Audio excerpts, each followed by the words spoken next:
বিএনপির উত্তর দক্ষিণ জাতীয়তাবাদী যুবদল, জাতীয়তাবাদী স্বেচ্ছাসেবক দল, জাতীয়তাবাদী ছাত্রদল আমরা এখন একটা বৈঠক করেছি আমাদের ভারপ্রাপ্ত চেয়ারম্যান সাহেবের নির্দেশে, জনাব তারেক রহমানের নির্দেশে। বৈঠকটি হচ্ছে এই যে মানুষ ব্যানার তারপরে ফেস্টুন লাগিয়ে অন্যের বিল্ডিং বা অন্যান্য জায়গায়, এটা শহরের যে সৌন্দর্য সেই সৌন্দর্য বিঘ্নিত হচ্ছে। যদিও এটা রাজনৈতিক মত প্রকাশের একটি মাধ্যম এইভাবে, কিন্তু এটা যদি কারো অধিকারকে লঙ্ঘন করে এটা ঠিক না। এই জন্য আমাদের ভারপ্রাপ্ত চেয়ারম্যান আমাদের নেতা বলেছেন যে আমরা স্বেচ্ছাশ্রমের ভিত্তিতে, বিশেষ করে এই তিনটি অঙ্গ সংগঠন যুবদল, স্বেচ্ছাসেবক দল, ছাত্রদল এবং মহানগর বিএনপি উত্তর দক্ষিণ, তারা সবাই মিলে আমরা এই ব্যানার ফেস্টুনগুলো সরিয়ে দেব।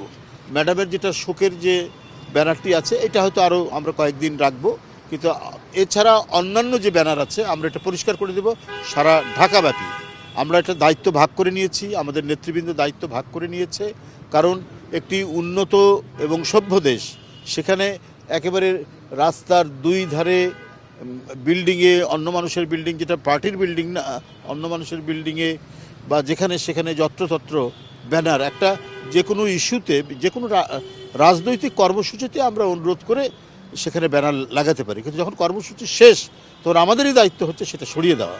আমরা তারই অংশ হিসাবে আমরা আজ থেকে এটা উদ্বোধন করলাম এবং এটা সারা দেশে চলবে এবং এটা আমরা ঢাকা মহানগরীতে এটা আজ থেকে শুরু হলো এবং আমরা আশা করি 3 দিনের মধ্যে আমরা এটা পরিষ্কার করে ফেলব।